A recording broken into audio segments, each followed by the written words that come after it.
Eli Hinton back to the bottom, 6 to go. Makes a mistake again. He missed the shift. He's going to spin to the inside turn. He's going to take the lead. Eli Hinton just got used up there in the hairpin. He's going to pick up a win after a long winless streak and visit victory lane.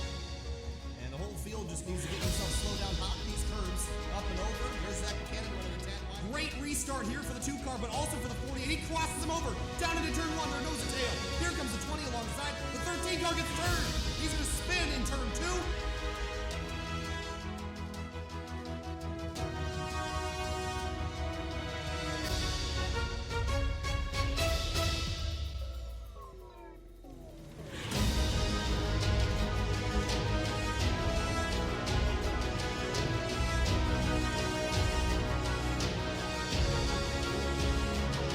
NASCAR racing is rooted deep in the American South. Before Californian or New Hampshire soil was ever excavated away, the sandy stretches of Daytona Beach were the birthplace of the sport. For many drivers, a victory is out of reach at most venues. But when it's time for superspeedway racing, nearly every driver has a shot at the trophy. There's no more important race than Daytona, and it'll host round number 3 of the 2019 Fuel Mission 22 Cup Series. After a week of turning left and right in California, we climb the banks at the beach. Fitting in round number 3 of the 2019 Mission 22 Cup Series, Anthony Debaro has swept everything so far. What are the chances he makes it 3 in a row tonight at Daytona? If we're at another track, I would say pretty high, considering the pace that he has this season. But being at a super speedway, as opposed to a short track, being at a super speedway, the complete opposite of a short track. I think it's going to be a lot harder for him to do, because they always say the super speedways are the great equalizers for the cup cars, and again, I think it's going to be very true, especially with the better draft package that these guys have on. We're going to see guys easily go 3 wide tonight. So qualifying underway here at Daytona, and it's an 80-lap race. The importance of qualifying may be overstated now that the package has changed here at Daytona and Talladega. I feel like you're better off probably starting at the rear and doing it the old-fashioned way rather than qualifying up front, which is what became necessary with the lower downforce package a couple years ago. Yeah, with the older package, it was extremely important to qualify well, because it was very hard to gain positions, which was pretty uncharacteristic for super speedway racing. But now it's kind of back to the old format where it really doesn't matter where you qualify for the most part. It's really just more of, I guess, preference. You want to be up towards front of the field, or if you want to rather lag behind the field in the back and play conservatively. And we definitely seen both styles play out towards the end of it. And again, it's not a completely long race here tonight, only 80 laps, so you got to take that into account as well. So qualifying about halfway complete, Evan Adams jumps to the top of the board with a 49.512. That was a very strong lap for that 59 Ford EcoBoost Ford Mustang. And Ryan Kish goes quicker in the 82.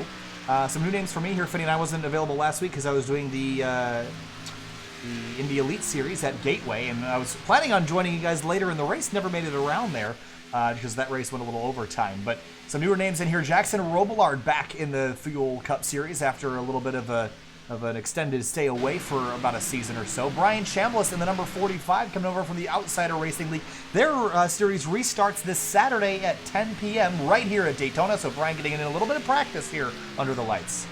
You know, they say practice makes perfect, and again, really important to try to figure out the way this package works, how to manipulate and use it to your advantage. You know, obviously drafting is drafting, but you know, really it's nice to practice getting runs, building it up on each other, seeing what you're able to do. And that's going to help him for the Outsiders race, which I think he's eyeing a little bit more than this one, but still I think he's looking to run pretty well here.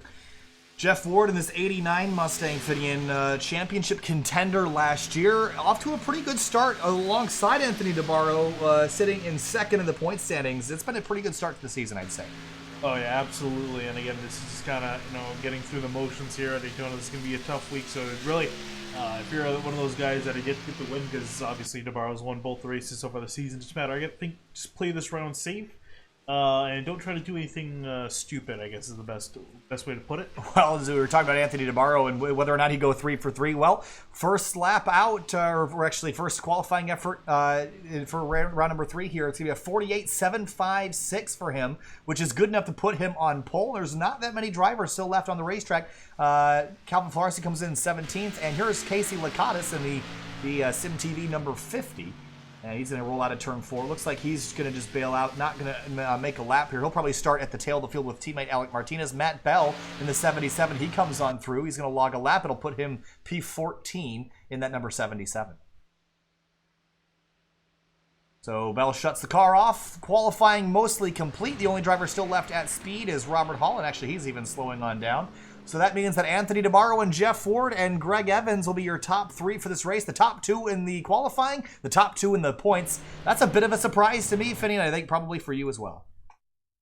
Yeah, it really is kind of interesting to see a lot of the guys that you would expect to be, the best, better drivers in the series up pretty much towards the top, and it still kind of shows you that no matter how this package plays out, there's still a little bit of skill involved in the qualifying. Absolutely. So the lights are on. The new stands here at Daytona, towering above the speedway. This place is a lot different than it was through the 40s and 50s, and then, of course, when the racetrack was built and populated into the 60s. This racetrack is very, very, very large, 2.5 miles. It's got almost 30 degrees of banking. It's fast around here. This new package, though, a lot more mobility through the field than we've seen in the past. That also means we're going to see a lot tighter pack than we're used to seeing here within the last couple of races. So I'm expecting a really, really competitive race tonight, but who's your favorite coming into the night? Honestly, I really can't tell you anybody at this point. I think we're going to have to kind of see. It's one of those races where we really have to see how guys are doing on the track before you can really say anything. Because, yeah, qualifying kind of important, depending on where you want to be in the field. But really, I think we're only going to see who's really good once they start working through the field. And if any guys come from the back to the front quickly. So field gridding up here for the one pace lap. It's 80 laps. It's not a very long race here at Daytona, Finian, so that's going to change your strategy. There's over 35 cars entered in this event. That means that there's a lot of cars to pass. So we know it's a lot easier to pass than it was in seasons past, but now you have the problem of the cars are going to create a wall. How do you get your way through there? What time is too late to go, and what time are you going to move through the field? Really, when you're encountering that kind of wall of cars, everyone's pretty much 3 or less, because you really can't go 4 wide around here, let's be honest. I think it's just going to require a lot of patience working through the field, especially considering how easy it is to get a run. I think you're definitely going to have to ease off. It's a lot less, you need to do it now. You need to just kind of back off and wait for the opportunity to present itself. So the starting grid rolling across the bottom of your screen. I wanted to talk to you as well about the changes of racing Daytona at night during the day. Do you do anything different, or is it pretty much same old, just looks cooler? I think same old, same old. We saw with the older Daytona, there were some problems with the guys in 3 wide, if I'm not mistaken, when they ran the older surface. Definitely was pretty slippery out there. Those guys were facing some hazardous conditions, but obviously with this surface, this was in 2012, right after they paved it. Brand new surface, has a whole lot of grip for these guys to work with, especially with the pack. But I don't think should have really any problem, be it day or night. So I think they should be fine. 80 laps on the board here, Finney, and you're talking about the point system. That's put Anthony Debaro 118 points above Jeff Ward coming into race number 3. So that tells me, Finian, that Debaro's picking him right where he left off. And he wasn't necessarily dominant all season last year, but looking to me like he's going to start that way in 2019. Yeah, and again, that's obviously fuel running a custom points allocation for this series with 100 points going to the winner, so that's why the number is as big as it is. But yeah, just doing everything he needs to do in these opening rounds. Got 2 solid wins to his name and a decent points lead over Jeff Ford, who we know is a really solid contender in the Fuel Cup Series. So just doing what he needs to do in the beginning part of the season, getting the wins in early. So sitting that black number 27 here tonight. Nick Cohan, of course, returning after an exit from the series late last season. That orange 21 with CJ Auto PI on the side, looking really racy here. And there is Vic Bloom in the number 99. And he has a decent qualifying effort here as well. As we get to roll through turns 3 and 4, the lights are on here at Daytona. Round number 3 of the season. Everyone's still getting used to each other. It's going to change how they race tonight. Now to turn 4, the Ford FR500 pace car is going to peel off the racing surface. And what's the Michael Waltrip thing there? As we roll down to the green flag here. You know where I was going with that. Coming to the green flag flies racing at Daytona. Everyone ready and going, getting up to speed. Jeff Ford on the outside, trying to get a run on the bar. He actually looks like he might have something here. And we see that outside lane be pretty dominant at Daytona with this newer package. Accelerating up to speed through the gears, a lot of drag on these cars, and bump drafting going to be extremely important the first couple laps out. Jeff Ward slipping back behind Greg Evans now as Evans pushes the 27 to the lead out of turn 2. Debaro going to keep the lead on the inside. Whoa, I see, I think that's Hayden Pistorius off the track to the inside. He's going to be dropped to the back. And probably a smart move here. And a couple other drivers, that looks like Rodden going to do that same thing as well. But up towards the front, no one's backing down here yet. Debaro leads Evans and Ward side by side for second. Yeah, you can see a lot of guys giving each other a lot of room. Most of the pack, pretty much past 10th place, pretty spread out so far. Lap 1 complete here at Daytona. Debaro, Ward side by side. Debaro leads it. The field getting spread out here relatively quickly. Everyone looking like they're going to settle in for the long haul here. Yeah, that's really the interesting thing with this pack. You expect guys to be more on top of each other, and obviously it's a lot easier too. And you definitely see it at the front of the field, but those are the guys on the less further ways back. They're a little less antsy. They're willing to just kind of sit for a little bit, just kind of ride this out because they know it's easy to get back to the positions or track position that they're kind of let up. Absolutely. So that's going to probably make this race perhaps a bit calmer than we're used to seeing at the restrictor plate, or actually not even restrictor plate racetracks anymore, but super speedways. Of course, these cars no longer running a restrictor plate, just the tapered spacer, limiting them to about 450 to 500 horsepower around this track. It does not have the same ring to it. It doesn't. Tapered spacer race. It sounds cool. It doesn't. You can't shorten it by taper race. I don't know if that has the same ring, but 3 laps on the board already, and now Greg Evans sweeps to the outside lane. He's going to go to the top spot. And there's Jackson Roblard in that white number 10, sitting 3rd in the outside lane, along with Nick Cohan driving one of those orange Toyotas there. He's got his teammate Norm Pelletier hunting in the background with a Crocs sponsored car this week that you were kind of joking about pre-race. But side by side down the backstretch, 2 lanes forming up. Which lane do you think is the best place to be right now? Personally, I like to be on the outside, but looks like the inside lane has got some decent bite to it. There's a bar rockets on the inside of Greg Evans. He's particularly has got a push from Vic Bloom and then hanging behind him. Out of turn 4, and still side by side. Neither of these 2 lanes is really gaining much of an advantage. There's the 17 of Jack Anderek sitting in 7th right now, and he's riding behind the 45 of Brian Chambliss. Everyone looking very composed right now as we enter turn 1. Speed's very high as well, even with the reduced power. 196 sustained through the corners, and up at and over 200 miles an hour on the straightaways we've seen. Look at this, 197, and he's probably going to breathe the throttle here just a little bit, just so he doesn't bump draft the 45. You don't want to push the pusher, as Matt Malone would say. You can only really push the guy in front of you if there's no one in front of him. Still door to door at the front, but Vic Bloom in that 99, he's coming up here. He's looking like he might have a shot at the lead here in a moment. Yeah, Vic Bloom, new to the series, is having a solid run, 11th in the points, and really solid run here. So far, he's second on the inside line and doing a great job just kind of sitting in behind, so he might have something for the leaders here. He can stay up there. 2 very neat lines all the way back to about 20th, and then from there on back, everyone getting sorted out, and there's John Rodden back there as well as, I believe that is Wendell Lowe and the 23. They're all the way back in 36th and 37th, just kind of biding their time. This is probably a little bit too far back for my comfort zone, Finney. I think you want to be, within drafting range. I mean, we probably will get a yellow, but we could not, and that would put these guys in big trouble. Yeah, that's kind of the danger. You're kind of playing with your 3 wide for the first time tonight, as Jackson Rollbar's on the outside. I believe that's Pelletier to the inside. Not sure who's in the middle. Yeah, that's a 60 car driven by Derek Paulson, and Robillard backing out of a potentially dangerous situation. But these guys still looking very composed at the front of the field here. No really risky moves yet. We saw Dakota DiCienzo here in the number 43. He's working his way up towards the front of the grid here. Of course, he started in 11th place, and he's gained 1 spot. Got another driver out of line. That's Bell. Looks like he's deciding to back out of the battle, and he's going to just drop back and line up with everyone else at single file. There's Timothy Johnson in the 28. What could have been a championship contender last year, got taken out of the playoffs, the Fuel Finals at Rockingham Speedway.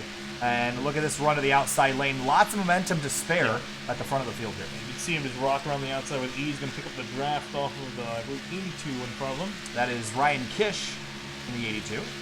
And look at this momentum he's going to carry on the outside lane. So much speed up there, but now you're going to hit that wall of cars and there's not really anywhere to go, so pick your spot in line and hang out. Yeah, this is pretty much now you're in just highway traffic at this point. Nothing really much you can do. You can try to change lanes, but you're going to still be stuck in traffic. Onto the back straightaway again, and this is where, you see a lot of guys crashing on the straightaways, not even the corners here. Why do you think that is?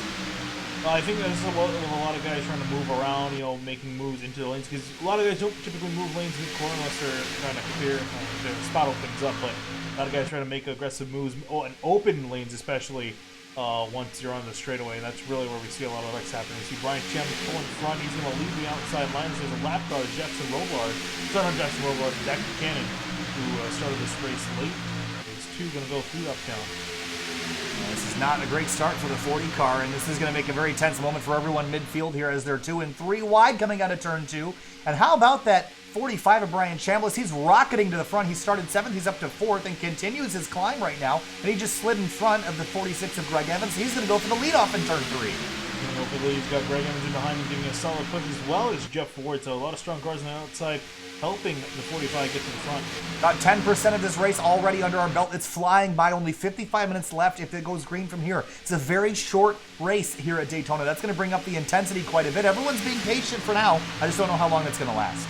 And yeah, usually I think a lot of it is the cautions kind of thing. Everyone's nice and calm and collected early on. But once you get a caution, it kind of follows on through. You see Greg Evans playing chicken with Brian Chambliss' bumper. You see him all over it.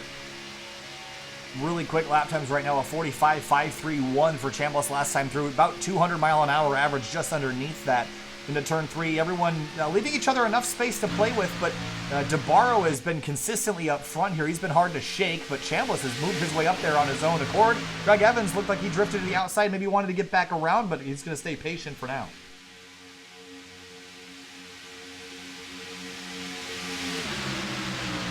There's a 17 to Jack Andrick inside the top 5 as well. That's Jeff Ward on his outside, who's drifted back to 6th. That 17 car, that goldish orange and black Chevrolet Camaro, looking really racy right now. He's going to tuck right up underneath Vic Bloom out of turn 2. Yeah, and he's been patiently in line. I believe this should be his first start. Didn't see him last week or in weeks past. So I see him having a nice solid run inside the top 5.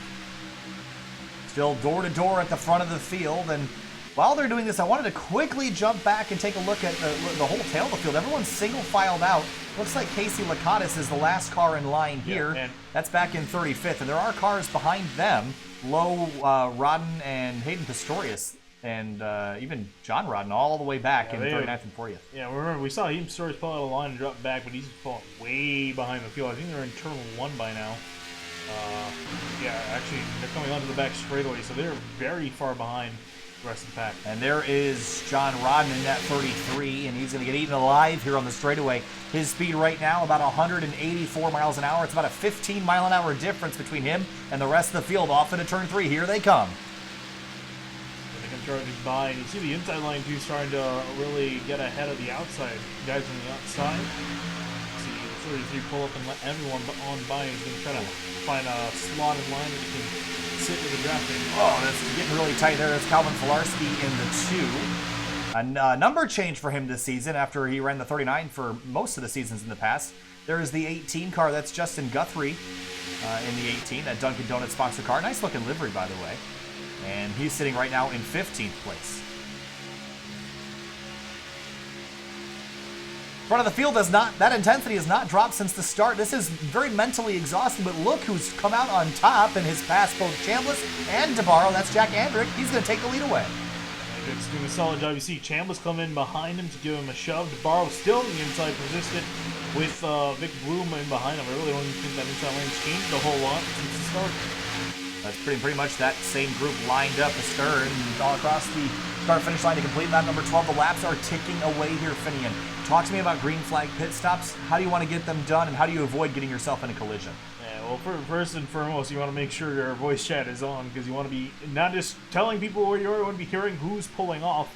So that way you don't end up running over someone. So it's going to be very important, a lot of communication with these guys. You know, you have it. Obviously, in real life, they don't have the communication to work with, but here, you have it, might as well use it. So that's going to be a big key, because obviously we've definitely seen some wrecks in the past with guys not paying attention, or not aware of guys coming into pit road, and that's where we see quite a few wrecks happen. Saw the 99 Vic Bloom pushing and shoving on the back of Debaro on the back straightaway, and that has pushed the 27 back to the top spot. But Jack Andrick takes the run onto the front straight, and he's going to go back ahead of the 27. He'll lead lap number 13.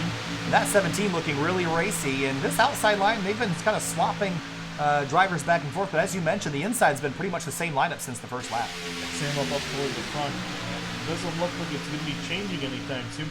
I would imagine that Pelletier and Cohen would like to join up with their teammate Debaro up ahead, but they got that Ford Mustang of Vic Bloom in between them. And just look at everyone else just riding single file out in behind. Just very patient in the middle of the pack.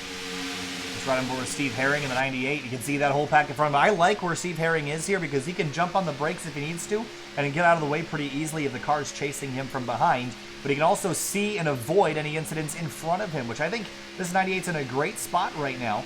Currently sitting in looks like 26th spot after starting in 36. So he's come up a few in that number 98 car, and he's just far enough back that he can avoid anything up front. But look at that first 10 or 12 rows, just 2 by 2 by 2 by 2 all the way back. And, you know, eventually someone's going to have to make a mistake. Yeah, again, it's all, you know, all it takes is one dude to ruin it for everyone else. Again, really just bringing out a caution, but so far I get to have it, and hopefully we can continue that for a while. We're on a really solid green flag run. I saw a little bit of three-wide action in the back from the lap car. Let's see the soil up. Yeah, so again, this has been a spectacular race so far. Competitive up at the front, all green so far. There's Brandon Key in the 22. He's in 19th right now after starting in 21st. So he's dropped, or he's actually gained 2 spots. He's been up as high as 17th earlier in the race. And there is some three-wide action. That is Zach Buchanan up there in the outside lane. I think that's Riley Thompson pushing him as well. Yeah, Buchanan just kind of fighting for his laps at this point. Obviously, missed the start. Well, not sure why he missed the start, but he's on the back foot. I believe now he's 4 laps down. Yeah, so he's just trying to get any positions he can back to maybe get this really tight off into 3 inches between him and the wall. Look at this. We're going over 195 miles an hour, and Buchanan is slicing and dicing a foot from the wall out of turn 4. Things are going to tighten up here, but he sees part for the 40. He's trying to get his lap back, and he's going to race for it. Greg Evans jumps up in front, and Buchanan tries to go by, but there's nowhere for him to go. Evans kind of blocking him now and holding him up. Now that's open 3 wide to the inside of Buchanan as he tries to find a lane around Evans, but Evans preventing him from doing so. He's trying so hard. This is a spectacular view on board Riley Thompson's machine. There's a view out the roll bar. It's so congested right now, and of course, Buchanan needs to make these 3 wide moves to be able to make his way back onto the lead lap. It's going to be a hard task, even with some cautions, but he's trying to race on his own. There's the 60 to there inside. That's Derek Paulson, and Buchanan gets around the outside of the 46. Now just has to get by 2 more cars to get at the front of this outside line. He is flirting with the wall. You can see he's just inches off the wall, especially on exit 2 is where he's got to work, because a lot of people check up a little bit off the corner, so you got to be careful with that. He's done a great job so far. So he's got Thompson behind him as well as the Dunkin' Donuts car of, I believe that is... That's the 18 car of Justin Guthrie. So Buchanan racing hard to get one of his laps back. And again, that's the 58, Riley Thompson, who bounced off the wall there and might have some damage on that car. And yeah, a little bit of right front damage. Doesn't look like there's anything too terribly bad. yeah, but that is going to give Buchanan a good run to the outside of the leaders here, and it's caused a little bit of a chaotic mess at the front of the field. And look at Jeff Ward, who dropped from the start of the race. He's back in 10th place now and trying to gather some of the spots back up. Trying to get a run back up to Buchanan. Buchanan kind of just left it on the outside. He has a chance now to blend in. Ooh, Vic Bloom going for the top spot. He swings to the outside of Debaro.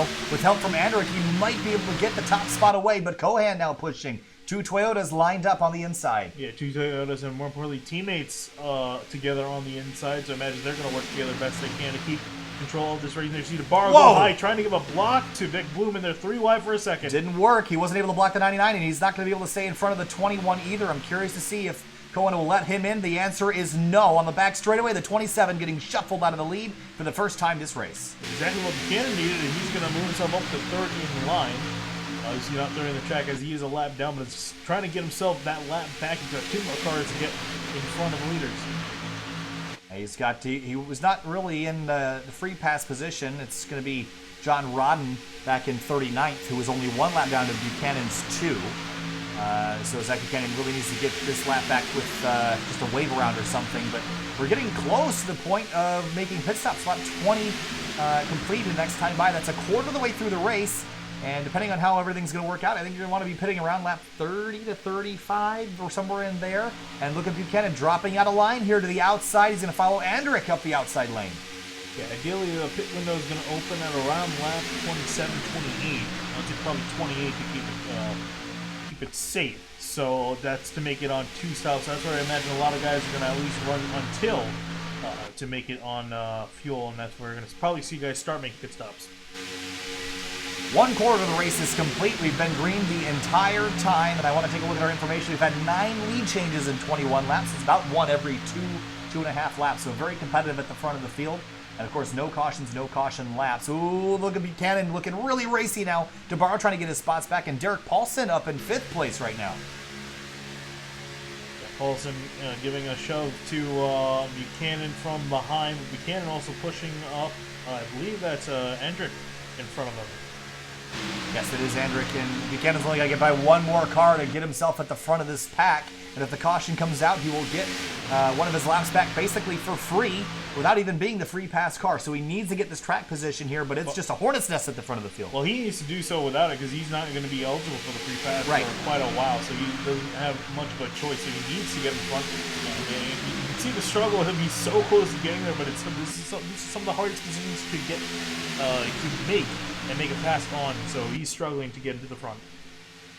Field doubled up for the first 10 or 12 rows, and it's single file behind that. 22 laps complete of 80 in this race. It's been absolute incredible action at the front of the field. And look at Buchanan dropping to the inside. Andrick goes to block that move, and Vic Bloom gets checked up, and the whole field is going to have to scatter to avoid running to the back of each other, but they did a great job leaving each other enough space to not create an accordion effect there. Is there some damage to the nose of Callahan? No, okay, no, there wasn't. There isn't. Looked like there was. Derek Paulson takes the advantage, and he'll jump to the top spot with Jeff Ward tucked in behind him. That's 3 Mustangs on the outside lane that are trying to lead this race. Here comes Andrick going with a run from Buchanan on the inside. 60 Paulson's not going to go down to defend, so here comes Andrick on through. Drag racing down the back straightaway. Buchanan going to give the 17 a shove right there, right to the back bumper. A huge shot that's going to push the 17 back to the lead. And Buchanan trying to get clear of that 60 on the outside and maybe jump up and try to take this spot away so that he can get his lap back. But it's going to be a tough task as they come through 3 and 4. Definitely, he's clear of the outside lane, but they don't have the run, so he's not going to go just yet. Whoa, he's seen an aggressive side draft from Paulson in behind. Almost turned the 99 of Vic Blue, but here he comes. Here he comes with a run on the outside, but Buchanan staying in behind the 17. A great run for Paulson to the outside lane, but not a whole lot of help out front, just the help from Ward behind. And out of turn 2, he's going to have a pretty good run. He'll be able to maybe side draft a little bit here. The side draft, definitely not quite as effective as it maybe might be, if we're running Daytona for real. But Buchanan! No! Oh, Buchanan motor blown, slides up, and he's going to take out the 46 and others off in turn 3. A huge crash. The 56 of Pelletier involved. Oh, and a bunch of more cars in the back involved as well. A big wad in turns 3 and 4. And not only for Buchanan, but for a lot of other cars, a mess in the last sector of the track. Let's go back and see what happened here. I mean, Buchanan blew the motor. I think he just didn't get on the brakes hard enough. I don't even think he could have gotten on any harder because you see they're passing the bus stop now, and there he blows the motor. So even he started didn't have a whole lot of time. The corner's right there, so he was in a lose-lose situation. Oh, and the 18 gets into it. Oh man. Norm Pelletier looks like he got the worst of it. This is going to take a little while to analyze. Let's go quarter speed slow motion here so we can take a better look. So there's the 46. That's the 33 of John Rodden. The 18 of Justin Guthrie. The 45 of Chambliss. He might have been able to make it through the 56. No, he's going to get doored here in the side. Yeah, that's going to hurt him. Yeah, you see also the 93 of McQuistion involved as well. There's some more stuff going on in the back, and there you see the 77 Matt Bell. Of Matt Bell goes sliding around. The 88 of Tyler Dolger, and the 30 car, that is driven by Robert Hall. It's the Sam Crow, I believe that's in the 0. Yep, and then looks like Lakatos and the 54 of Alec Martinez were able to make it through. But there's the 24 of Thomas Brescia. Did he get that car stopped? I think he did. We're going to have to go back and look at that in full speed to see what his view was. Because he really looked like he just came to a full stop to avoid this situation. And we're going to hear or see his view here shortly. Here it is. And he was right in the middle of the pack, and you see a lot of guys start to check up. Might have gotten a little hit from behind. Wow, he did a great job getting stopped. That is pretty heads up. Let's look one more time here just to make sure. I don't think he got hit. I think he was just downshifting. So everyone behind him did a good job too. There's the 25 getting on through. So everyone back here did a spectacular job getting slowed up. But of course, the chain reaction took out about 10 to 12 cars there in that wreck. So up at the front of the field, though, we've got some shifting. Pit stops are done and complete. Yeah, so pit stops underway. Gale Brooks is going to take the lead of this race, and actually Casey Lucatis will stay out as well. Paulson, Ward, Debaro, Andrew Cohen will be your top 5 off of pit road, and I imagine 71 and 50 are going to want to come down on a pit road soon. Yeah, so this has been the points tactic that Casey Lucatis has always played, especially in the Outsider Racing League. The brake's glowing on that car. This is the tactic that he's played a lot, is to stay out and get points for leading a lap, and then come back in and restart at the tail end of the field. Yeah, and it's definitely worked out for him because he's sitting 4th in the points after his first start in the series with 2 races in. So he's really good in the points right now and just kind of padding that out. Now, Gale Brooks is also doing that. So I think what Lucatis is hoping for is that the 71 will come to pit lane and relinquish the lead to the 50, and then the 50 will come in the next time by. And I think that is what's going to happen here. So Derek Paulson is going to assume the lead here at about a lap and a half or so. But a dramatic wreck there in turn 3. But up until that point, Finian, no cautions. We've done a pretty good job so far. The drivers have done a great job in not getting themselves into collisions. So I'd say well done work there. We still have most of the field running. I think John Rodden is going to be done for the night. Norm Pelletier will probably be done for the night. Greg Evans is back rolling. So we'll have at least 37 cars come back to the green flag. I actually make that 38 because Matt Hollabaugh is out on the racetrack now. Yeah, he also missed a start and is back on the racetrack, although 6 laps down. Yeah, a lot of work for him to do tonight. So weird choice of sponsorship. Well, you know, IndyCar Series on a Cup car. If you like cars, you like cars, right? But we'll take a moment to thank Mission 22 for coming on board and sponsoring this series this season. Of course, we want to direct you to the link that's in the video description to take a look at Mission 22's cause, of course, united in the war against veteran suicide. So if we please take this time right now, if you're just hanging out, we're just under yellow for a couple more laps, so you might as well check out their cause and consider donating. And of course, if Don Runkle Jr. gets inside the top 5, we'll make a $5 donation every time he finishes inside the top 5. Don Runkle Jr. is sitting in 14th right now. Oh, okay. I was wondering. I don't remember seeing his name on the grid, but yeah, so far so good for the 00. We'll see if he can get inside the top 5. And he has started 41st. He started dead last. He's gained 26 spots en route to his current 14th running position. So had a good clean race so far. That bumper front and rear looks very clean. Also, I never really noticed how sharp the bumper is on the Camry. Yeah. Look at it from a certain angle. Those little horns on the front, those are sharp. Talk about how easy it is to push and shove. Well, the Camaro's nose is a little bit pointy, where the other ones are a bit more rounded. So the Camaro kind of has a weird bump drafting characteristic to it. So it does matter what car you drive here at the plate tracks. Yeah, not performance-wise, but mind you, but just with the shape, as you're saying, with the shape of the bumper, that is actually physically modeled properly. All right, so that will be our 1 to green. The lights are shut off on the pace car. And that means we're going to double back up, re-rack, and restack. Paulson chooses the outside lane. I'm a little bit surprised at this. Actually, maybe not, because the 89 of Ward is going to be restarting the inside. I imagine maybe Ward will let off and let the 60 into line, potentially. That's what I would imagine might probably happen here, so we'll have to kind of see when we take the green. Could be completely wrong with them. You could just leave them up to dry. The sun is setting here at Daytona Beach. It's the 3rd round of the 2019 Mission 22 Cup Series. Of course, my name is Kyle Heider, joined by Finian DeCuna. And we were just at Grid Life South last weekend at Road Atlanta, brought out by the Grid Life GLTC group. And we did some commentating out there. Also did some interviews with the Grid Life Touring Cup drivers. We did 7 interviews, and they'll be released each Friday at 10 p.m. for the next 7 weeks. So keep an eye on the channel at 10 p.m. Each Friday night. Those to come out. I don't know who I'm doing first, Finian, but I know we talked to Eric Butil, DJ Alessandrini, Carl Hurdle, who drove a 2017 Honda Odyssey minivan in GLTC last weekend and was reasonably competitive in it. And we did interview him about his car, so that'll be a fun one for sure. Other drivers, Julian Drennan, Rob Manicherry, some great drivers, great people. Yep, and pace cars, as you conclude that, pace cars is going to be coming out of turn 4, getting ready for the restart here after running quarter of this race under green. We'll see if we can continue longer with that. I think we should be able to. These guys did a spectacular job keeping this race green on those points. Pace car pulls back off. It'll be lap number 29 when we get the green flag. There it is. Green flag back in the air here at Daytona Beach. And there you see, ooh. 60 pulls across the racetrack in front of the 89. And I don't even know, is that, I mean, we work with so many groups, is that against the rules in fuel?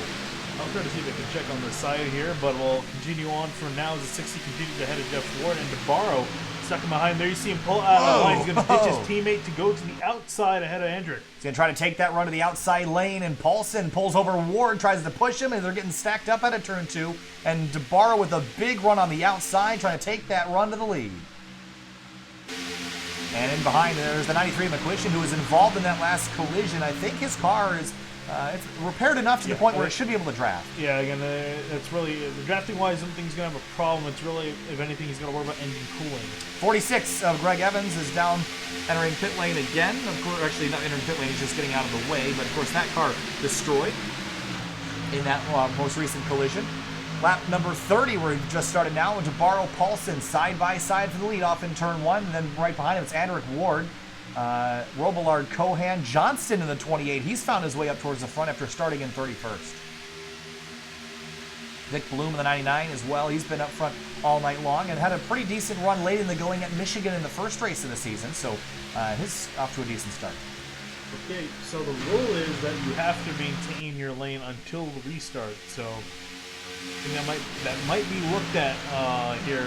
So we'll see if the 60 does have to pull down in. Although it does look like he's going to be pulling in. He's going to be pulling to the outside of Debaro for the lead. That was a big block there by the 27, and Debaro was able to kind of keep that spot for a moment. But Paulson did get to that right rear quarter panel. We'll be able to draft up alongside the 27 with help from Andrick behind. And the 43, Dakota DiCienzo, sitting in 10th place. He's been kind of mired around here all night, but just trying to find a way forward. There's the 28 of Johnston right in front of him.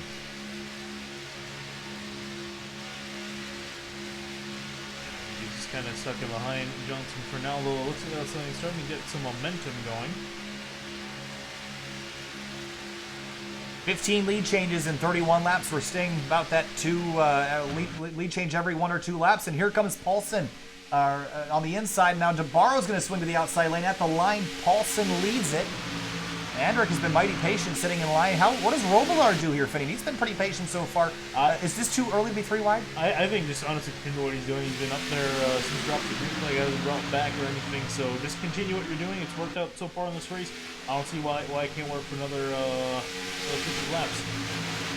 Ryan Kish in the 82 is buried in the middle of the pack here somewhere. There he is in that red number 82 Camaro, riding in line. That's the 2 of Filarski on the outside.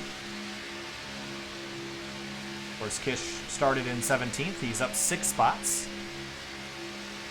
Inside lane, outside lane, they seem really even here, Finney. I don't think you want to be in one over the other. I mean, the only thing I would say is that the inside gives you a better chance to avoid a wreck, but I think the outside lane might be a little bit easier to make passes.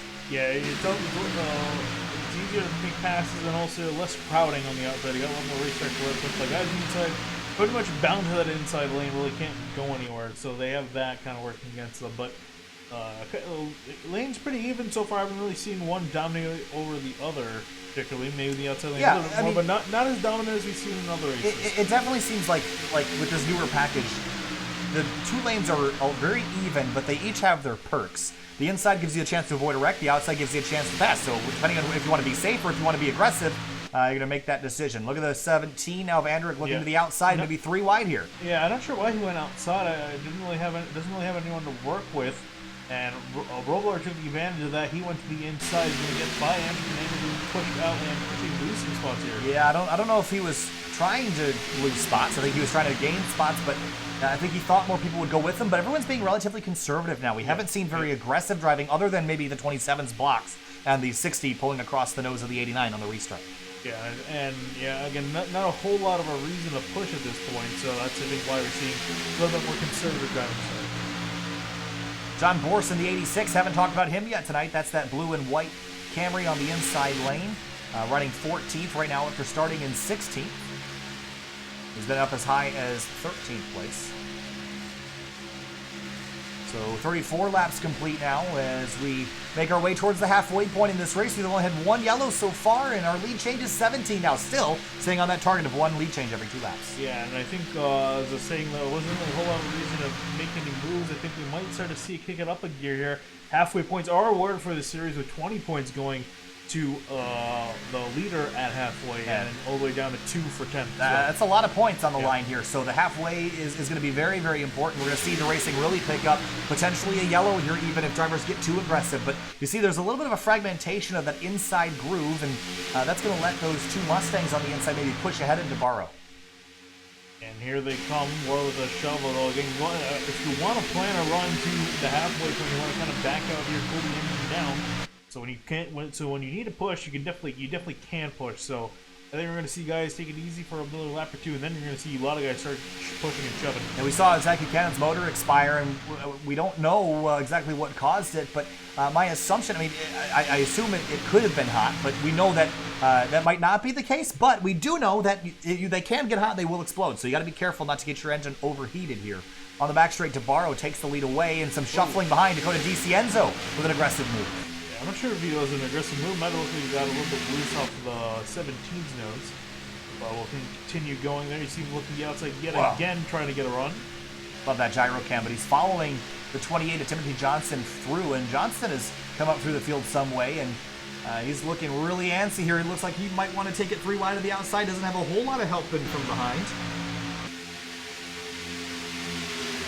Debaro leads the way, and he's going to just continue extending his points lead. So I think everyone around him knows that Debaro doesn't need more points. They do, and I think they're going to do anything they can to keep that 27 car out of the first position here come lap 40. 3 wide, DiCienzo takes a look to the outside lane. Yeah, he's got a run on Endrick, and he's going to use it, but no one's willing to work with him. I think he went a little bit too early here. Yeah, too early. And here comes Filarski up the middle. He's going to move himself into 7th. And he's going to try to hope to slot himself in front of John Runkel before Runkel closes the gap. And as they say that, Runkel's closed the gap. So he's kind of stuck out there at the moment. And to go to 3 to go to halfway. Yeah, 3 to go till that halfway point. The 43 still stuck on the outside lane. Does anybody choose to go with him now? I don't think we're going to see anybody make a move maybe till 2, maybe even 1 lap to go, because that is how you can make that move now. The 43 gets shoved way up the racetrack out of turn 2. There's the 19 of Hayden Pistorius. He dropped back early in the race. Now he's being aggressive up the middle, but has nowhere to go. He's blocked in on all sides. But he really is blocked in on all sides. Car in front of him, cars on the side, and car behind him as DiCienzo still trying to use the side draft, and he's actually keeping him in lane. As far back as I so close to the wall in turns 3 and 4, but he's being persistent. Yeah, he's got some help potentially in behind him. That's the 58, I believe, of Riley Thompson, who's coming to help him out. And maybe those TDR teammates can get together. But 2 laps to go until halfway. At the front of the field, it's Debaro, Paulson, Robillard, Johnston, 1, 2, 3, 4. You can kind of see the anticipation pick it up a notch here. More 3-wide action in the middle field. Guys making a move now. All those valuable points at the top. Then you see crowding. Kevin Filarski pushing DiCienzo almost into the wall. He really doesn't want that 43 on by. Yeah, stack up on the inside lane. The outside lane now getting shuffled up a little bit. And the 43 trying to find room to race. The 28 moving over to the right. That's going to bring the 43 right up to the outside lane. 3 wide into turn 3. Wow, by himself on the outside lane with no help. Just using the sider to his advantage. And moved himself inside the top 5. 3 wide for 3rd place as it comes to get the 1 lap to go till halfway. It's kicking off now. Points are on the line. 3 wide for 2nd place. Derek Paulson leads them to the line. They're going to make it back in one piece. 3 wide towards the front of the field. And you see also the 19 of Hayden Pistorius also slotting himself in behind. It's 3 by 3 after the first 2 rows. Ooh, Riley Thompson took a look around Calvin Filarski, but Filarski comes up to block. Debaro pulls back ahead. Look at Robillard with a run now, but Paulson's going to get a big shove here, potentially from the 28 on the back straightaway. Everyone together. Here comes who is that? That's Hayden Pistorius. He's made it all the way into 6th place now. The 43 slipping back, but at the front of the field, looks like Debaro's got the top spot for now. Yeah, indeed. Doesn't look like anyone can get to him. I don't think Robillard's going to have enough time to pull out and try any moves. He's going to try slide in front of Paulson. Here he comes to the outside at the line. Halfway goes to Anthony Debaro, Robillard, Ward, Paulson, Cohan, your top 5. Debaro is a great job doing what he needs to do, and everyone keeps it sort of past the halfway point. So solid job there, not bringing out a caution, especially considering how heated it was getting there. And I can imagine a lot of guys are going to probably dial it back a notch, or maybe DiCienzo and try to charge back up to the front. He's also joined in by Andrick, who really got sorted out and all that, got pushed all the way back outside the top 10. I was going to say, you would have expected these guys to back off, but they haven't. It's still really racy at the front of the field. Robillard has the top spot now. DiCienzo still trying to roll an outside lane. We're still 3 wide. Someone's got to tell these guys they already got the points. Yeah, I was going to say, you can see behind them, everyone else started to kind of back off and cool it down just a little bit. It took the guys in the first 3 or 4 rows. It's still going at it. 3 by 3 by 3 by 3 at the front of the field. Lap 41 complete. We have about 29 minutes in this race remaining if we go green to the end. It's been intense at the front of the field. 21 lead changes and 42 laps. Robillard trying to get a run off the nose of the 60, but it's Debaro that has the top spot for now. It doesn't look like he's going to lose it anytime soon. He's just done a great job keeping himself in that position. Although he's been under attack by a few guys, namely Jackson Robillard, also Paulson giving him a nice shove to the lead. Everyone's done a spectacular job this race, leaving each other room to race. We've only had 1 incident so far. The rest of the field has been incredibly respectful. Evan Adams running in 23rd right now in that 59. He's got his nose pretty clean here. Yeah, he's just kind of sorting through the traffic, and a lot of guys have been just kind of riding this race out for the most part and just making sure that the cars are clean. Again, we only did have that one big wreck because of quite a few guys, and even then, too, quite a few guys remain. Some of the best laps we've run have been within the last couple laps with all the pushing and shoving going into. DiCienzo is just being relentless with that outside groove, trying to find a way past. Hasn't now. He's going to tuck in behind the 17. Let's jump back to the middle of the field. Don Runkle Jr. in 16th place. Brendan Key in 17th. And then how about also the 23 of Wendell Lowe? He started way towards the rear of the field. In 39th, he's gained 17 spots en route to a 21st running position. Was in danger of going a lap down, too. So they thought the caution was a big break for him to get himself back in this fight and doing a great job in the pack. In 21st is kind of laying back at the moment. Off into turn 1, still 3 wide towards the front. No one backing off now. And you know what? There's not that many laps left in the race. I think typically when I look at the ticker and it tells me it's 30 to go or less, my intensity ramps up. We're at 37 to go right now. So we're getting to the point now where I emotionally ramp up, and I think these drivers are as well. Going 3 wide again for the lead. DiCienzo not giving up. We've got Hayden Pistorius in behind him as well as Riley Thompson. So they're mounting a charge on the outside with the Chevrolets. Yeah, so it's 3 Chevys on the outside, a couple Fords in the middle, and a couple Camrys and Mustangs paired up together on the bottom lane. And we're 3 by 3 by 3 by 2 by 1 at the front of the field. A nice little neat pyramid. Yeah, and honestly, I mean, just looking at this, I'm so glad they changed the package. I know, it's so much better than it used to be, but we're still 3 wide. DiCienzo is almost to the top spot. He's been fighting for this for so many laps. He's got Hayden Pistorius and the 58 of Riley Thompson in behind, so a couple teammates all teamed up, trying to push each other to the top spot, drafting on the outside. And really, we're starting to see that inside lane die off as the middle. Oh no! The 10 car gets turned at the front of the field. Debaro gets collected. Do they somehow save it? The 10's still spinning, and the 89's going to get turned right at the end. And the McQuistion car is going to get a piece of it as well as the 02. They almost had it saved. And Runkle also goes around after the fact as well as the 82. That's Kish that got tagged at the end there. So our second caution of the night. They almost had it saved, and they couldn't quite get it woed down. They did a good job, though. That could have been about a 30-car wreck, and they had it down to about 5. Definitely one of the longest wrecks. One of the longer wrecks I've seen. Yeah, let's go back a little bit farther. This was entering turn number 3. So this is going to be Jackson Robillard, who was the first car to go around. I wonder if he pulls down across the nose of the 27, and maybe he's just a little bit late getting there. You're going to see entering turn 3. The 27's got to run. And what I'm expecting to see, the 10's going to come over and get right across the nose of the 27. He's going to tag the 27 again, and Ward almost gets through. So Ward gets tagged here a little bit, jams on the brakes. These guys do a spectacular job not collecting more cars. Then the 89 gets kind of hooked in the right rear here as Robillard is trying to woe it up and drills the 02 in the door. And they get together. And there's a big hard hit for the 02 on the outside lane. And then Ward, of course, gets together with the 93. And the 82 of Kish and Runkle, just the last second, turns across. Pretty light damage for the 82 and the 00, all things considered, but could have been a lot worse, I think. Yeah, I was going to say, just great job for a lot of the guys in the front of the pack for checking out, because that could have been a lot worse. See, Cohen narrowly avoid that incident, and 93 of McQuistion going to get another ding on his nose. And here it is again, the 89 getting hooked. And that's a helpless feeling right there. The 0-2, wow, big impact to the wall. The 89 almost catches air there.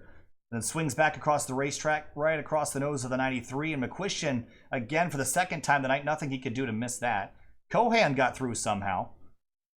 I do want to go full speed from maybe the perspective of someone that was towards the rear of the field. Potentially Casey Lakatos in the 50. One's shuffling around in the pit, so it's just struggled to grab it. There it is.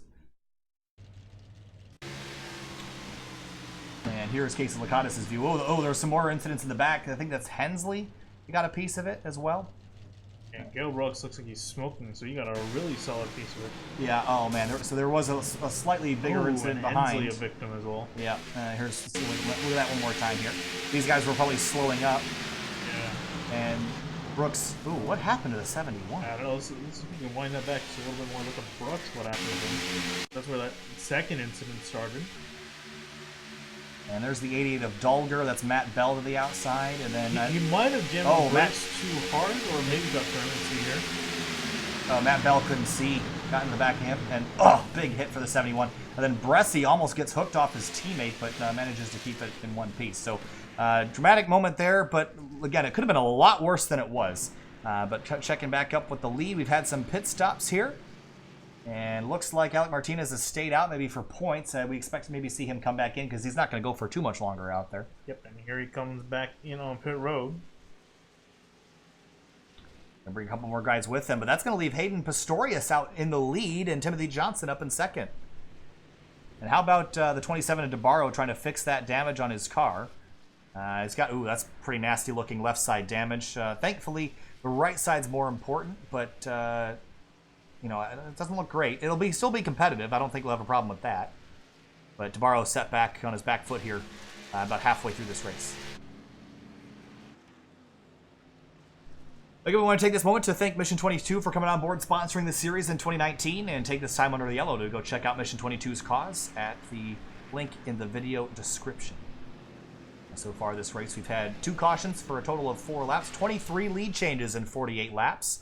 Most recent leader is the 19 of Hayden Pistorius.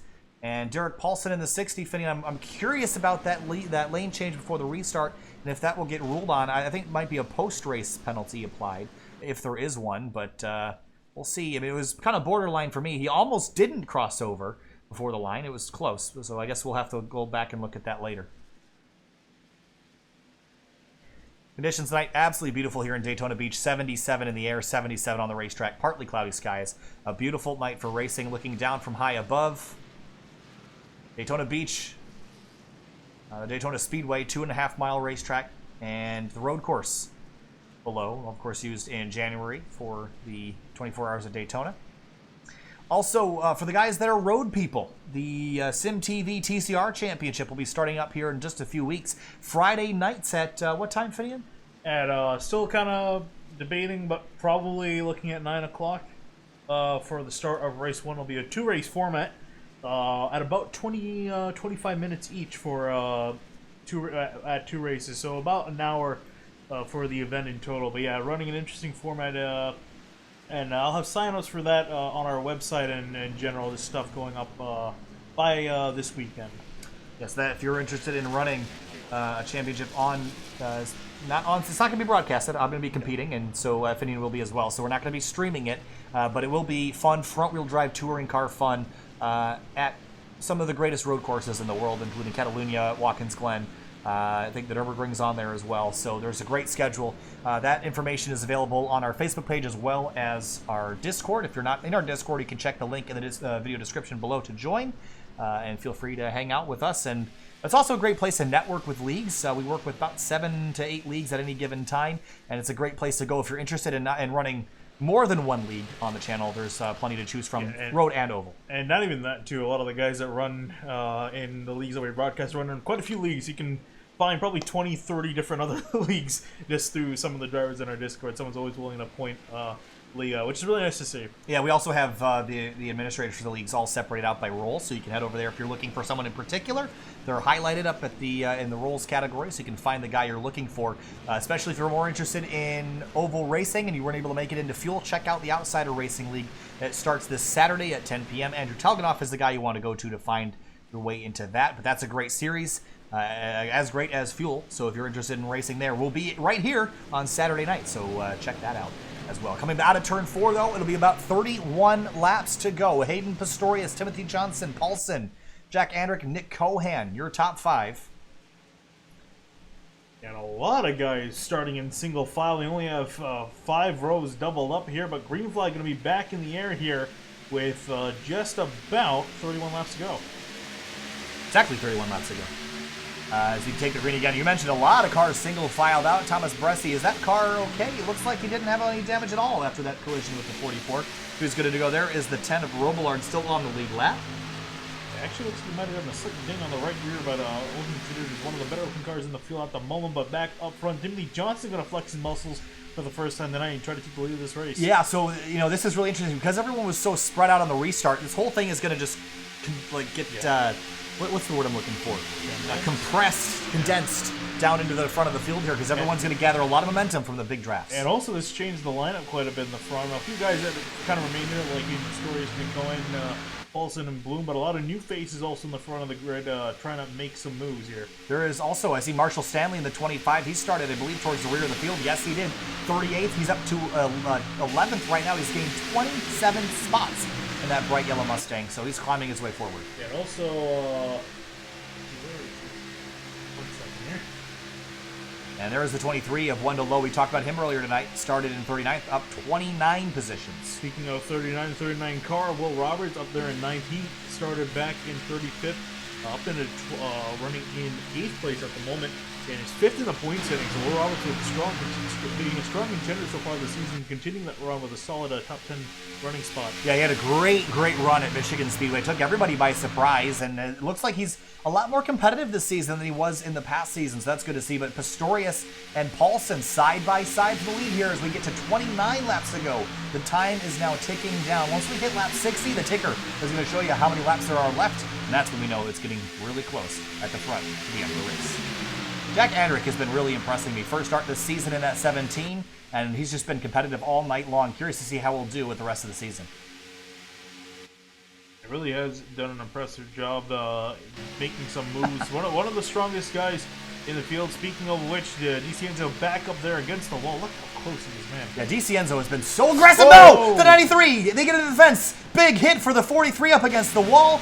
Climbing the fence, trying to stay out of the way of everybody. Yeah. We stay green. Great job by Dakota DiCienzo to not make that into a bigger accident. But unfortunately, the commentator curse strikes again, and DiCienzo's night looks to be pretty much over here. Yeah, you see him try to just test to make sure the car is kind of drive your handling straight. We'll see if he decides to maybe get fuel and get back out there or something. But yeah, 93. I'm not sure. I think 43 came down a little bit. Yeah. And McQuistion did a great job not getting himself hooked into the wall, but I'm so impressed that DiCienzo was able to keep it out of the fence, or out of the racetrack rather, and not make that a bigger incident than it was. So he might be done for the night, unfortunately, but a great run there. But Andrick takes the lead away in that 17. Yeah, he's back in the front. Has a lot less cars to compete with too, so he might stay up here for a while. You can definitely see Cohen potentially moving his way back to the front, or even Paulson too has been doing a great job. And even Pistorius now, here he comes to the run. Yeah, Pistorius has been really impressing me. Remember, he dropped towards the rear of the field. He started in 13th place, dropped all the way to the back, and then just been as high as first place. He's running in first right now. Now he's back to second as that 17 is driving right alongside his door. Paulson and Timothy Johnson, but there are definitely some drivers that have been around the front the whole race. The 17, the 60, as well as the 28 of Timothy Johnson. Once he got here, he hasn't gone away. Nick Bloom as well, the 99. He's just kind of hanging out here in 8th. Was running up a little higher earlier in the night, but he's been very competitive, and I expect him to get back inside the top 5 here shortly.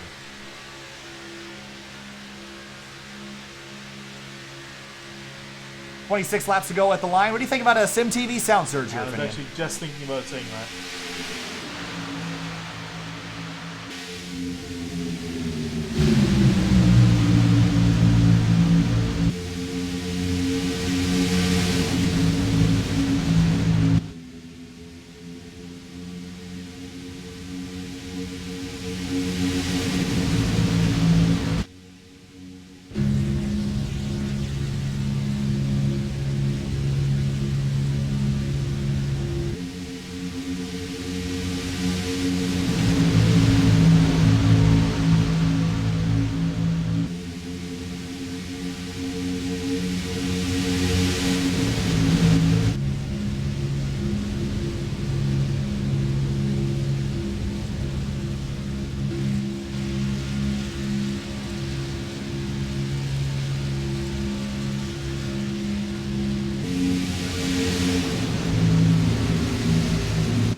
Will Roberts up to 7th place in that 39. He's been impressing me all this season, as we talked about shortly. On the inside lane, that is Jeff Ward about to go a lap down that 89 after he received damage earlier, and down he goes. So this will not be a great night for him in the points. For the 27 of Debaro, he's up to 13th place. Some damage on the side of that car. Definitely not as competitive as it was, but at the front of the field, we have about a, what is that, 11 car breakaway. Yeah, so top 11 separated from the rest of the field, and a lot of other smaller pockets of cars as we saw that one cell with Debaro, Bell, and Chambliss. They're kind of riding behind the lead. So they're hoping to catch back up, and Ian is fighting for the lead as we approach 20 to go. And so far, it's only 11 cars left up in the front of the field. Yeah, we're closing in on that 20 lap to go mark. And how about Nick Cohen in this 21 CJAutoPA.com Camry? Championship contender in the past. Last season, wasn't able to be a championship contender. This is a really good run for Nick, and we know how talented he is. The first season that we did of the Fuel Cup Series, wasn't able to get a victory after being so close so many times. I think this is going to be his breakout season. If he can get some consistently good finishes, I think he's going to start rattling off victories like no one else. It'll be fun to watch for sure. Johnson in the 28. Another driver that's always towards the front of the field, just doesn't win all that much. I expect him fully to get a couple victories this season as well, as long as they can keep that 27 car out of it.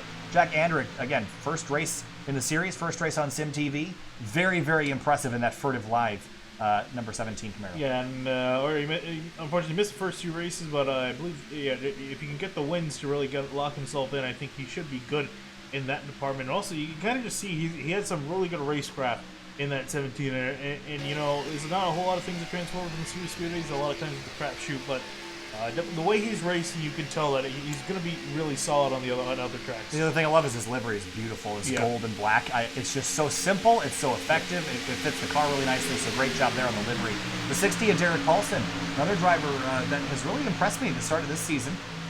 He's got a promo code there on the back for his sponsor, and I believe that is Dr. Squatch on the side of that car. Dr. Squatch Racing. And he's running in third. He's been up front all night long. Got to be one of my favorites to win this race here. There'll be 20 laps to go at the line here, fitting about 15 minutes of racing remaining. Yeah. Take your pick now. Who do you got? I think, you know what? I think Nick Cohen is going to be walking away with this. He looked pretty racy earlier on in this. And he's sitting in a pretty solid spot. He needs to get around a few guys, but I think he's got a really solid chance.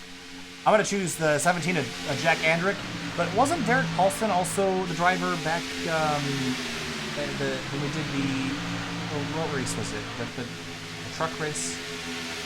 The driver suicide prevention race at Talladega. Wasn't he the driver that pulled that move? I'm pretty sure he was. You were asking it's been a long time ago, but I think that was the driver in that 60 car. So if Jack Andrick doesn't get it, I think that 60 car will, but your choice isn't bad as well. 20 laps to go here at Daytona. We've only had 2 cautions so far tonight. 27 lead changes in 61 laps. A great, spectacular race so far. Johnston sits third with Cohan right behind. Paulson's backing out on the outside lane. We're potentially seeing pit stops here. Yeah, I think we're probably going to see some pit stops before the end here. We've done 14 laps. I think we're going to be stretching the fuel run maybe a little bit, but I don't know. We'll see. Cutting it kind of close. I don't know, because it looks like he is backing out to get in line or something. Yeah, how about Calvin Filarski in that 2 car? He's had awful rotten luck in fuel competition in the past, and maybe turning things around a bit this season.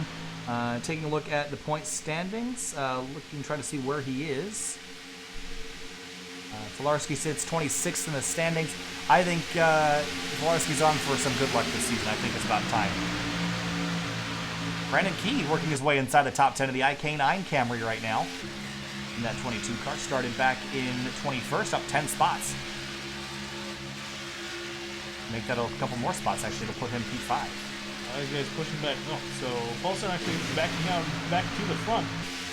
And we'll take that spot. Will Roberts is going to give him a shot from behind. Paulson's going to pull to the inside now. Yeah, Will Roberts up in 2nd place. If he could get himself a victory, get himself in the Fuel Finals, that would be huge for his season.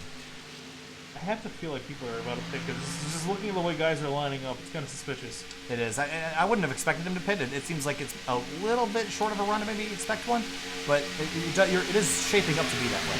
Yeah, I would love to say that I know the fuel mileage, but I still don't really know what the fuel mileage is. Well, it's changed so much because of the big spoiler they put on these cars, so no one really knows. And the fact that we're not running the restrictor plate anymore, that's changed the way the burn rate for the fuel. Yeah. So. A lot of things have changed, but also we have a billion streams a week, and it's really hard to figure out how much fuel they each, everyone runs different limits. So, long story short, we don't do a research on that because it's just too much.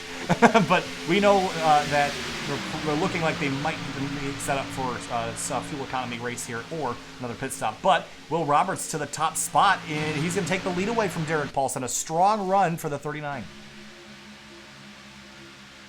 Looks like he's going to get that push from Brandon Q, who's also been pretty quiet so far in the pits. Even how about Brian Chandler's is going back up in the front, dropped out for the middle part of that race, fell in the back, just kind of was riding around.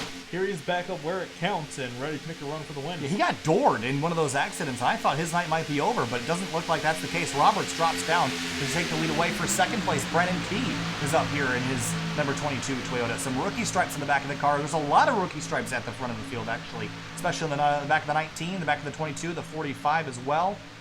Jack Andrick doesn't have them. I think he should have them.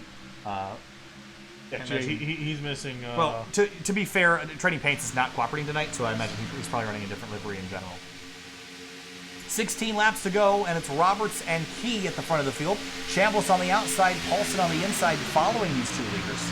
Matt Bell up in 7th place after the struggles he's had tonight in that Petronas 77. So strong late going run, and there's the 25 of Marshall Stanley, and also that is the 89 of Jeff Ward going now 2 laps down. 15 to go. Key takes the lead away. Ooh, Roberts a little bit on the inside lane. That's going to cut his momentum off, so he's going to easily get a lead by turn 1. Again, Chambliss good enough a run to maybe draft off the 22, make a move for first. We're doubled back up, and how about the 98 of Steve Herring popping into this picture? We have not talked about him. I think I said his name maybe once earlier. Disney Transport on the side of that 98. Of course, he started in 36th. He's up 32 spots to 4th place. So Steve Herring running a really incredible race so far and still has some upper mobility as he's chasing down Will Roberts, who is just tucked in behind Brandon Key in 3rd.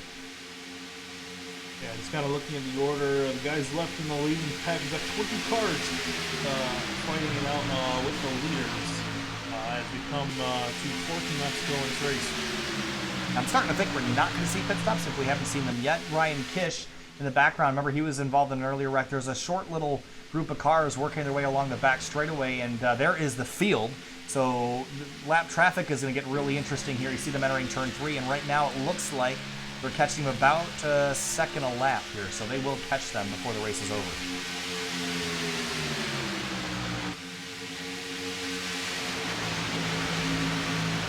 Brian Chambliss really impressing me these late stages here. Maybe could sneak out a victory here as well. We've got a lot of shuffling.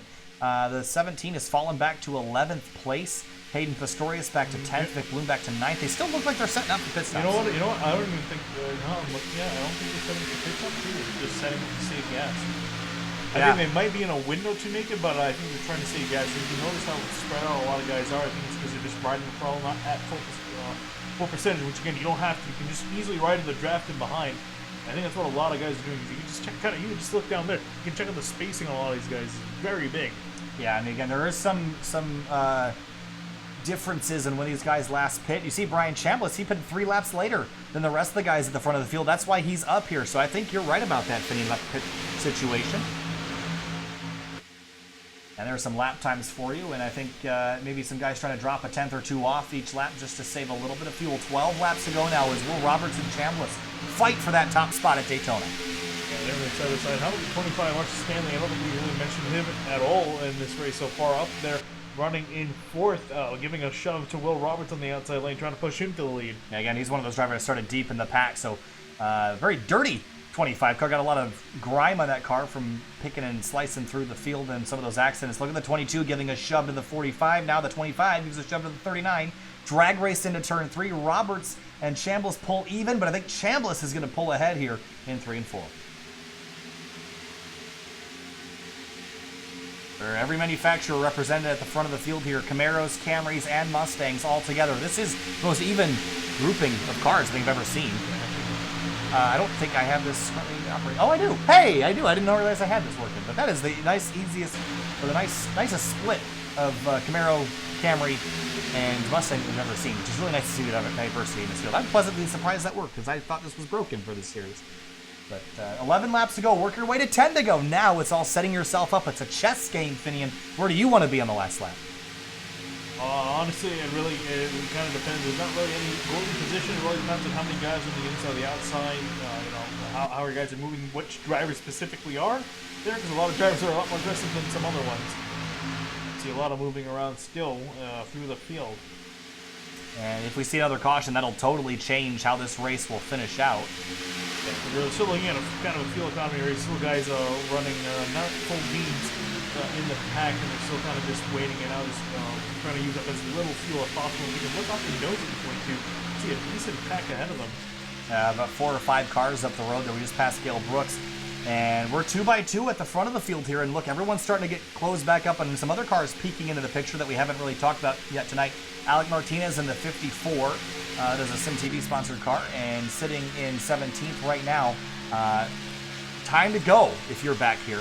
So I expect this 54, maybe teammate Casey Lakatos, to take a look at gaining some spots. I don't know what their fuel situation is, but it's probably the same as everyone else's, other than this couple guys up front. That's kind of a big question mark. So I still think you can wait, especially if you're saving some fuel. I think you can still kind of wait a little bit in the pack, but you want to just make sure you're keeping an eye on how things are going, so you don't miss the time when it's time to pull the trigger. That is Jackson Robillard, Evan Adams, and Tyler Hensley all going a lap down here. Evan Adams going 2 laps down, Hensley going 6. This has not been Hensley's night. He's had a lot of bad luck lately, but the field going to work their way by, coming back to 8 laps to go. The chess match continues. Who's going to make the next move? Where do you go? Vic Bloom, I see creeping up the order. Jack Andrick has found his way back into 4th place, looking very dangerous in the 17. No one's really making moves at this point. It's a lot of riding along. Well, unfortunately, we can't get the fuel numbers on these guys. It really looks good. Thomas Bresci in 8th place after kind of hanging out at the rear of the field for most of it. How about Casey Shu as well? I haven't said that name all night long. And right now, he started 33rd. He's up 27 spots to 6th place. Yeah, so Bresci and Shu planning on working together, I imagine, for JT Racing, their team. Motorsports. Yes, so that sounds right. Yeah, JT Motorsports is the name. So those guys are going to work together. It's nice to have some teammates to try to work together with to the front of the field, but for now they're going to sit in line. Although Bresci was in danger of losing the pack when Macy was able to get back in, especially Lakatos too. He was also a bit ways behind, but with a lot of guys kind of taking off the gas pedal a little bit, they've been able to catch back up. 7 laps to go here at Daytona, working lap number 74 of 80. And we've had 2 cautions for a total of 5 laps. I think that's got to be pretty close to our record low cautions at Daytona, which is awesome to see. Some more cars going a lap down, but our leaders strung up in a single file lane. There's some action behind them, Finian. My question to you is it more difficult to get around people when they're strung out and making speed like this, or is it more difficult when they're side by side and fighting? I don't know. I think it's easier when they're single filed out, but again, it kind of depends. There's a whole lot of factors at play here, but definitely starting to see these guys get double filed back up, and I think the action's about to kick off here as we come to the line. 6 laps to go. It looks like Chambliss is going to narrowly get the lead at the line. Casey Shu and Bresci gained a bunch of spots that lap. They're going to put themselves in winning position here. The top 3 cars were Chambliss, Shu, and Bresci, all from other leagues in the past. Shu and Bresci that came over from the Hardline Racing League a long time ago, and Brian Chambliss coming over from ORL this past season. And they're all at the front of the field right now. Brandon Key in 4th. Vic Bloom coming up the outside as well. Some shuffling and momentum around in the background. I see Jotten Borst in the 86. That's that white and blue car in the middle of all this.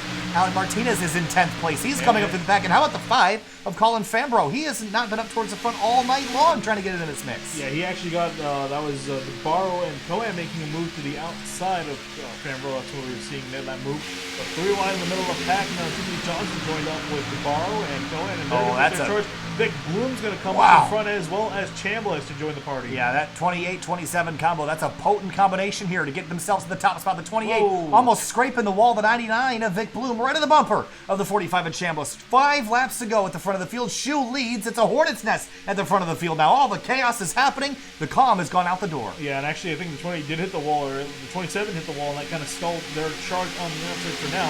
That's 11, 22, and 45 to jump ahead of that train. Coming back to 4 to go. About 3 minutes of racing remaining.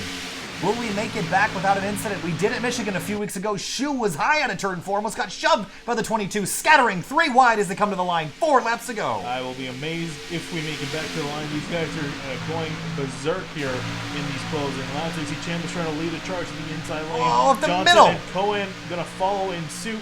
See Brandon Key close the door on that middle lane. He's going to be trying to control both the middle and the outside lane to keep anyone from passing him. 3 wide, and look at the run that Shu gets out of the corner. He'll take the lead away from teammate Bressi and the 22 Aki. A big shove up. Here comes the 28 and 21 up the middle. 3 wide. Here comes Timothy Johnson through the pack. Yeah. Oh, No! boy. Wow! Wow. Disney Motorsports making a big bull charge up the middle, and they managed to make it work. How about that? That checked the entire outside lane. They're going to fall back a few spots. The 22 and 45 get shoved to the back of the field. The 28 and 21 through the middle. They get there. 3 laps to go at the front of the field. Shu and Bressi lined up teammates and teammates. 2 wide, 2 wide. Disney Motorsports versus GT Motorsports, outside versus inside. Who's got the better lineup to get to the front? Gonna have 2 laps to go when we get back to the line. We need to get to 1 to go to guarantee that we don't have a green-white checkered finish. There's a lap car, Gale Brooks on the inside lane. We'll probably stay below the yellow line, make this easy, side by side down the back straight. Who's gonna get back to the start-finish line? Everyone's been shuffled around. Some of our drivers that were leading a minute ago. Brian Chambliss back to 12th place. Martinez up to 11th, but he has no teammate with him. Yeah, Martinez is on his own, but he's pretty much on the better line as of right now. He's getting a big run. Here they come, 2 laps ago. They need to get 2.5 miles to make sure that they have a green flag finish. They did it at Michigan. Can they do it in Daytona Beach? Shu and Johnston, door to door as they enter turn 1. Their teammates behind them pushing and shoving. Then it's the Camaro of Jack Andrick in the 17 and the 60 of Paulson in a Mustang. They're shoving behind. Colin Fambro in the 5. He's showed up at the end just for some fun here. He started in 37th. He's up to, looks like 7th, 8th place right now as we come to 2 to go. A lot of guys here have been coming from the back of the pack. They're where they are now. After making some fantastic moves, you see almost guys getting into each other. Their Shu and Bressi still charging the inside. Johnson and Cohen still stuck on the outside as they round out of turn 4. White flags in the air. We're going to be racing it back to the line. Here we go to the white flag. One more time around Daytona. 2.5 miles to determine the winner. It's a hornet's nest at the front of the field. Shu leads in the white flag lap. Is he going to lead when we get back around? Bressi is trying to shove his teammate to victory for the first time in the Fuel Mission 22 Cup Series. Johnson has his teammate tucked in behind. The 27 Debaro was squirreling in the background off John Boris' bumper. Oh, they're still squirreling in the background, but meanwhile up at the front of the spin behind! Wrecking in the background, but still racing it up for the lead. Johnson and Shu with a drag race on the back straightaway. Is anyone going to dare make a third line work? Side by side, Shu and Johnson, their teammates pushing. Can anyone go 3 wide to make this move? The 21 is not going to leave his teammate. They're going to be door to door. The 4 slides up the racetrack. Contact with the 28 out of turn 4. Who gets here first? Oh, it's going to be a drag race to the line. Here they come. Crash They're wrecking behind them. Casey Shu comes to the line. Oh, no, he Crash. got turned! No, it's... Who is it? it's who won the race? Johnson! Johnston won the race. Crash at the start-finish line, and a horrible crash. Shu finishes 3rd. And Johnson, Bressi, Shu, Chambliss, Bell, your top 5. And a heartbreak for the 4th Casey Shu. Had it within the last 100 meters. And just got turned into the outside wall there at the end. But it'll be Timothy Johnson walking away with it after beating Bressi to the line by 21 thousandths of a second. Well, that was about as chaotic as we expected it to be. And that 28 car looks like it's been through a war zone here, and it has been. Really only was through a war zone in the last stretch to the line coming out of turn 4. We will go back and watch the replay here, but just bear with us. We don't want to miss Timothy's burnout here. Again, Johnson right at the start-finish line beating out Bressi and Shu by 21 thousandths of a second. We had 11 cars within a second, and we had 16 within 2 seconds. But Johnston, the race winner here at Daytona. There he's going to slide across the Daytona logo. For the first time this season, someone other than Anthony Debaro goes to victory lane. It's still a Toyota there. Yeah, it's still Disney Motorsports in general, 3 wins to their name. They see Cohen with his missing his nose to his car. We're going to give a congratulatory bump to his teammate. Cohen ended up finishing 13th after all that. But I guess we're going to go back and take a look at this now. That doesn't look like the 28 is going to go anywhere. So we're going to jump back and just try to find a replay of all this. It was chaotic enough. And here we go, looking back at the finish out of turn 4. Here they come to the start-finish line. And so it's Timothy Johnson on the outside here. And I think he's going to maybe hook shoe. This is going to be tricky to get a good look at. This is off into turn... Oh, this is off into turn 1. So let's do this. Let's do... So this is the whole last lap here. The 4 getting a decent run. And he had his teammate tucked in behind. Johnson had Cohen on the outside lane. And I guess we'll follow from overhead here to see how this all pans out. 4, 28, 24, 21. Of course, Cohen ended up finishing 13th after that chaotic finish. Yeah, this is where it kind of started. You're going to see Shoe. Gonna check out just a little bit, and he makes contact with the 28 of Timothy Johnson. That kind of helps him out for a little bit, checking the outside line.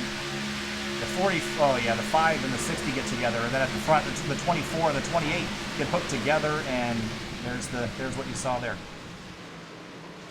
So here it is in slow motion. There's the 60 and the 5 getting hooked together. That's going to spin the 21. The 17 of Jack Andrick ended up finishing 22nd, so not a great end result for him. You see Debaro in the background. You see the 24 on the 28. That actually ends up hooking his teammate.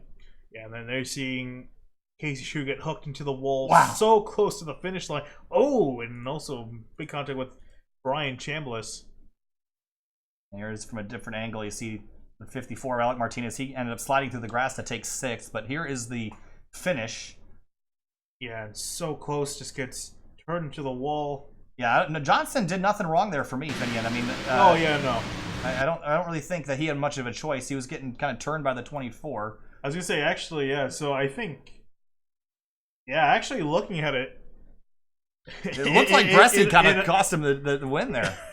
In a weird turn of fate, I would say probably Bressie kind of ruined Shue's chances there. Oh, you see, wow, that? That's the John Borse in the 86, and Debaro flying through the air. I mean, oh man, wow. That was quite the accident there. That was like I'm gonna regret doing this. That's like Austin Dillon's wreck. Yeah, times 10. I'm gonna regret showing this angle here, but here we are. Oh god. Oh no. Oh, I'm gonna be sick. Well, Borse, he finished 11th with that car, so at least a result there. But here's your race results on the screen, and of course, Johnston, Bressie, Shue, Chambliss, Bell, your top 5. Martinez, Stanley, Herring, Vic Bloom, Debaro gets a top 10 after all that. Thoughts at Daytona, Finian? Fantastic race from these guys. Only 2 cautions in 80 laps. It's a really impressive feat. Guys kept it clean pretty much all day. And really, I would say the one with Buchanan was kind of weird. There's his engine blowing up in a weird part of the track. Just couldn't do anything about that. So we only had probably, I would say, maybe one actual wreck just due to a legitimate contact racing incident. So all things considered, yeah, these guys did a phenomenal job tonight, especially with 41 guys taking the green flag. And of course, heartbreak for drivers like Dakota DiCienzo, who was so competitive to the middle of the race. Greg Evans, 38th result. That's going to be not a great points night at all to try to catch up with the 27 of Debaro. Pelletier also involved in a collision at the bottom of the pack. But Johnston victorious. We're going to talk to him and others in just a moment, so don't go anywhere. We'll be right back.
Welcome back live to Sim TV here now with 5th place finisher Matthew Bell. Matt, a crazy finish, cars everywhere, cars upside down, barrel rolling across the line, but you finished in 5th, a top 5 result. Got to be a pretty good one for you. Are you happy with that, or you wish you could have gotten some more?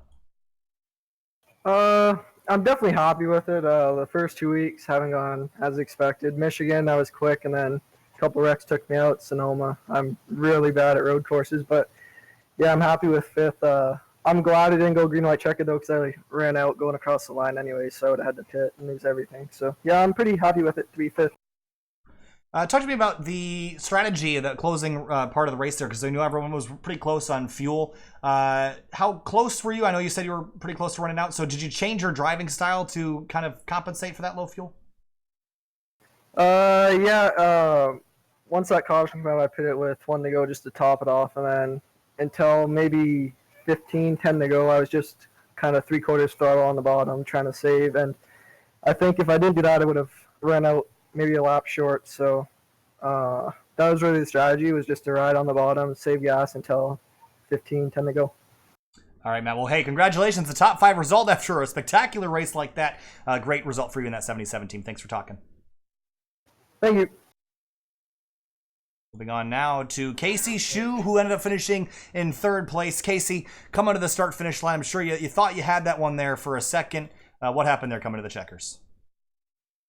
Just some fun racing, and like normal, I draw the short stick out of all the bunches. Coming back those couple laps ago, you had your teammate lined up behind you. How confident were you that you're going to be able to stay up there with your teammate, and how'd you guys stay up there and keep the 28 and 21 behind you till the final moments?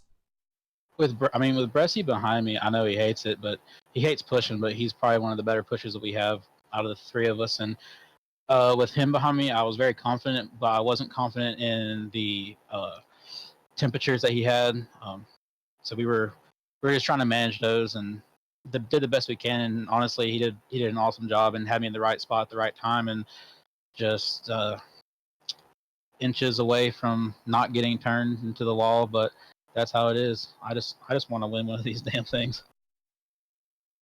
All right, Casey. Well, hey, a 3rd place result, not too shabby. Congratulations, and hopefully you can get a victory sometime soon. I hope so. Thank you, guys. Moving on now, it'll be the driver of the number 24. It's Thomas Bressie, who ended up finishing in 2nd place, right ahead of teammate Casey Shu. Thomas is coming to the line, pushing your teammate Johnson right on your outside door. What happened there between you guys? Yeah, I guess it's just I don't really. I thought initially they just got together or something. Then looking back after, I guess 28 and I got together, and it kind of pointed him down the racetrack a little bit. It's just he was running us tight, just side drafting, coming to the checker. It's normal plate track stuff, but I hate that for Casey. I hate that a lot. Just yeah, it's podium's nice, but that sucks so bad. I really thought we got so excited. Thought we had that, and then yeah, that didn't quite pan out there. But that sucks. Thinking back to that last lap, is there anything you do different, or are you still pretty okay with the results, all things considered? I mean, I guess it was pretty good. I got told early in the first, or early in the lap, once we got the white flag, that I had a lap of fuel left. So I was like, oh, good. We'll see if we make it back. And then the oil temp was at like 295 and had been bright red for like 3 laps. So I was like, well, we'll see if that blows up. And then I don't know what happened. Somebody got shoved to the apron behind me out of 4, and I was like, oh, good. Now we're gonna everybody's gonna get junked right here, which kind of happened, but we were right in front of it. But I mean, we still wrecked anyways. But yeah, that still kind of disappointing though. We couldn't, I couldn't help get Casey that win there. I was trying real hard, but just happens. Usually, I mean, I guess it's better than what usually happens to us in these plate races, but still disappointing, I guess, for what could have been. But congrats to Tim. Just hate it for my teammate. And I hate it for Tyler as well, because he had a really good car and barely got a little bit of damage in the checkup because somebody just ARCA braked him or something, and he got his whole race ruined like 2/3 of the way through. So all right, well, Bressie and teammate Casey Shu 2nd and 3rd, so still a decent result, all things considered. Thomas, thanks for talking to us. Good luck next week. Yep. Thanks a lot, guys. Moving on now to our race winner, Timothy Johnston, who finished first after a crazy last lap, pushing and shoving with his teammate. Timothy, coming to the start-finish line, did you think you had that hooked up already and you think you were going to be able to drive right by the 4, or were you surprised when you crossed the line and it said your name? I was surprised. That was a crazy last few laps, last 5 or 6 laps, I guess, but definitely an insane finish. We saw everyone kind of singling out to try to save a little bit of fuel. What was the fuel picture like for you? And did that kind of affect where you placed your car those last couple laps? Yeah, I was saving up till about 4. I really wanted to wait till about 4 to go, but noticed the line was coming, so had to go out to the outside and make the decision to go then. That was the only celebration I could do because I was out of. We were wondering why you weren't doing a burnout, but hey, congratulations on a victory, and you're now in the Fuel Finals. Hopefully things will go a little bit better for you there this year than it did last year. So, Tim, congratulations on a race victory. Well earned, by the way, and we'll see you next week. Thanks, guys, and thanks for doing such great broadcasts every week. We'll see you next week. All right, absolutely. Thanks, Tim. All right, Finian, thoughts after a spectacular race? Okay, hold on. By the way, this was the best race I think I've ever seen here at Daytona in iRacing. That was absolutely spectacular. Only 2 cautions. The end of the race, we had a big wreck, but that's how it always is. That's how it is in real life too. I think spectacular job. I think with the amount of guys that are coming to the finish, I think you're bound to have a wreck. It's kind of nature of the beast. Because a lot of times you usually aren't that many cars running left at Daytona, and considering we started with 41 cars, we started more than what the current Cup Series fuel is, and we only had 2 cautions in 80 laps. Is a really, really good feat. So I think everyone in general should just pat themselves on the back. It's a really good race that they put on, and just a great race to watch. And great job in general from this league at Michigan, Sonoma. All the races this year have been really good, and looking forward to next week. Yeah, I think so far we have a really strong group of guys here in the Fuel Cup Series, sponsored by Mission 22. So we want to thank them for putting on a good race. And so next week, it looks like we're going to be heading to Darlington, Throwback Night, as we did last night for the 3-Wide Racing League. It'll be Throwback Night next week at the 1.3-mile circuit. Then after that, it's Texas, Dover, Kentucky, Richmond, Talladega, USA, and then Indy, Charlotte, Glen, ISM, and Las Vegas to finish out the season. So not quite as long a season as some other series we're doing, but the intensity has been compacted and is some very, very good racetracks. Darlington next week. We'll see you on Thursday night for Scars Ferrari Challenge from the Kansas Roval. That'll be at 8:15 p.m. Eastern Standard Time. Then Saturday night, it's going to be the Outsider Racing League from right here on the banks of Daytona at 10 p.m. Thanks so much for watching. We'll see you on Thursday for Scars Ferrari Challenge at 8:15 p.m.